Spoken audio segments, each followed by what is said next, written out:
On 12th February 2023, during a live Sunday service, God used his servant Bishop Ndunda to prophesy on an impending plane crash due to mechanical problem. Listen to his words. This is from the Holy Spirit. Tunapaswa kuombea ndege zote ambazo zinapaa juu, because I see accident ya ndege aeroplane. Ndege zote ambazo zinapaa from today, tuombe in the sky, kwenye anga, because kuna pepo wangetaka kufanya hiyo accident ya ndege na yona. Hii ndege ambayo naona ikianguka, naona wakipeana ripoti ya ndege wakisema ilikuwa na problem kidogo.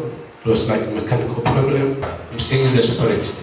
Wakati imeanguka na people are worried. Kwani kuna nini? Wanasema ilikuwa na shida. Kwa hivyo ningetaka tuiombee ama tuombe ya kwamba kitu kama hichi hakitafanyika.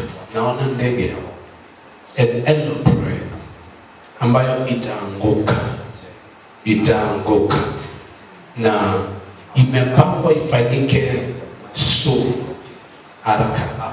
Kwa hivyo ikiwa tutasimama kwenye mwanya kama kanisa na tuisimamishe, tutakuwa tumesimamisha kifo. I see it in the spirit, in the name of Jesus. Oh Lord, tunaombea aviation, tunaombea ndege zote ambazo zinapaa juu kwa jina la Yesu Kristo, ya kwamba Bwana ulinzi wako utakuweko kwenye watu wetu wote ambao wanasafiri na ndege, watu wote ambao wanatembea na ndege. Oh God, naomba Bwana ukawalinde.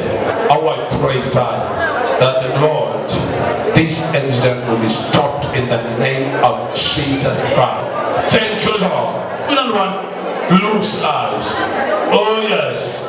Oh, tutaki kupoteza maisha ya watu kupitia kwa accident ambayo inafanyika. Lord, I thank you and I bless your holy name. In Jesus' name.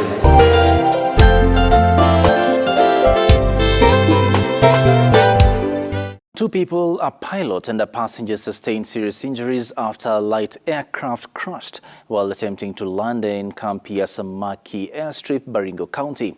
The aircraft, which was from Narok, landed on a perimeter wall near Sendai Resort along the shores of Lake Baringo in a mid-morning accident. The injured were rushed to the Marigat Sub-County Hospital for treatment. Hapa asubuhi, hii ndege mnaona hapa nyuma iliweza kuanguka hapa, na the quick response ya machief na OCS wameweza kusecure the scene, na wenye kunini kwa ndege wamekimbishwa hospitali, na saa hii tunaelezwa wanapata nafuu.